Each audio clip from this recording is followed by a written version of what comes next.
Hi everyone, Ian from DIY Home and Gardening, up the allotment to do some squash harvesting. Going to be going for those orange ones behind me, which is the Uchiki Kuris. It is the last week of September, and this coming weekend is the RHS fruit and vegetable show. So I've actually entered some into the show, so thought actually I need to cut some. So let's turn the camera around to have a little look. So obviously it's always the way, as soon as I come up here it starts raining, seems to. So as I say, we're going for the Uchiki Kuris, which are these orange ones. If I can grab some butternut squash, then even better, but essentially it's these ones that we're going for, and as you can see they're looking a really nice deep orange, which shows that they are now ripe, certainly ripe enough for harvesting, although the ones that I'm not going to be taking to the show I will leave in the garage just to harden up properly so they can store nicely over winter. So in terms of cutting, what you can do is you can cut close, very close to the vine, but really you're better off cutting so we've got a bit of a handle. And in terms of the ones to show, which won't be this one, in terms of the ones to show, then we want to just take off the old leaf section,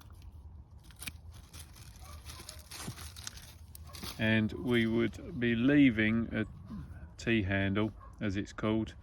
It should be about 10 centimeters either side, but for the time being I'm just going to get these cut and stack them in some trays. As I say, because it's raining, I want to get them into the shed just to try and dry out a little bit.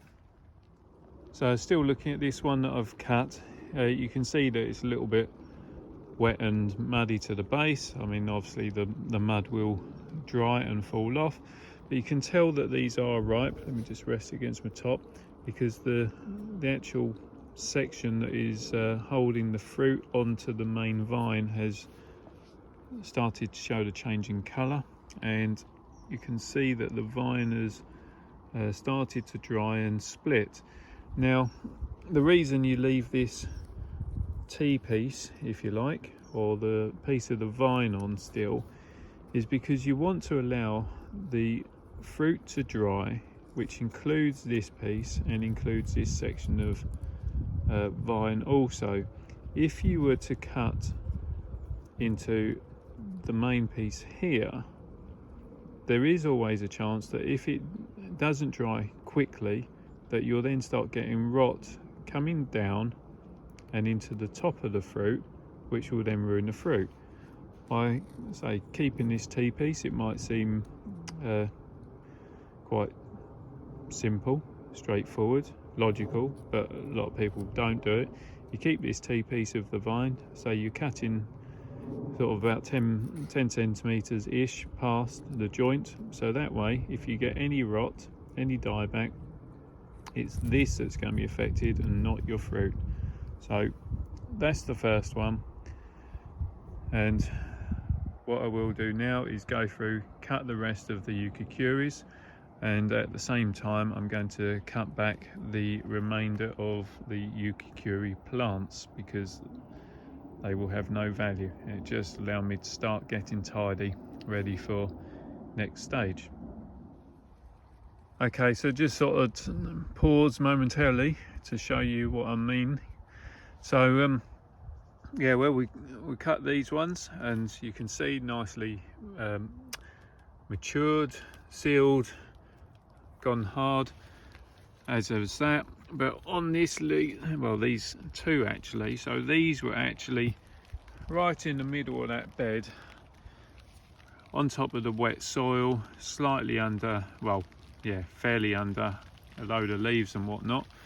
and you can see that this bit here is very wet and rotten, and this one here, whilst that top looks like it's dry, it isn't. So these, you know, and indeed this very top section, it's not looking good at all. So these will be no good whatsoever for storing.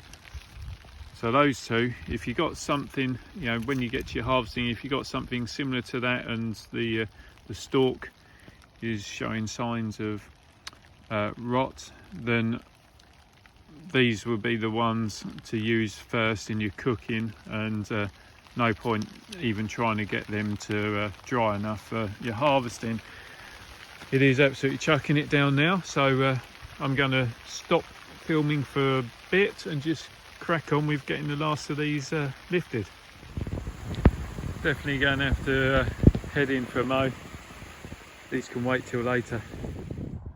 So before we go for a look at the harvest, just thought I'd show you. So it's nicely, well, that's a loose term, nice, isn't it? But the area's been cleaned up. So yeah, did actually find a squash the other side of the fence on that corner as well. So let's go down, we'll have a little look as to the harvest. So bear in mind this has come from 4 plants, and we have eaten 2 squash already. So actually it's not a bad little harvest really. Well, actually it pretty much works out 4 squash per plant. So yeah, got those, and basically just divided them up a little bit. So this is my tray here. They're going to be the ones that are used first. They won't well, I won't try storing those. The other 3 are going to be left to cure. So basically curing means that as far as possible they're going to be either left outside in the sunshine or left to dry off in the shed or garage. Most likely they'll be in the shed because that's there and it saves me having to cart them all the way home. And I'm going to probably take these couple to the show at the weekend. So I will need to give these a bit of a clean, just with water and a cloth, just to get rid of the worst of the soil, and get a tape measure out just to measure and cut for the 10 centimeters on the vine that's got to be left on there. But yeah, I've got to say, for first year growing them, I'm pretty pleased with how these Uchiki Kuris have turned out. And yeah, I think next year I will definitely do it again, grow some more. Let's head back up again. But what I'm thinking for next year is that I'm going to grow them up some sort of framework, not necessarily as, you know, big and cumbersome as that, but I think I'm going to try and build some sort of, you know, angled, it's hard to do it with, you know, angled A-frame type jobby to grow them up, because quite frankly, between the Uchiki Kuris and the butternut squash, they've absolutely swamped this whole area and pretty much decimated the chrysanthemums that I tried growing in with them. Bit of a silly mistake really. So end of video, and as always is the way, it's stopped raining, it's glorious sunshine now. So just from me and the Uchiki Kuri squash, it's goodbye. If you've got any questions, then please send them over to me. I'll obviously always do my best to answer them for you. If you do like what I'm doing, then please subscribe to the channel.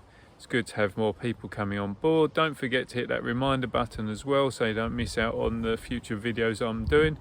And in the meantime, just have fun, enjoy your gardening, whatever that is, whether that's flowers or vegetables. And till next time, bye for now.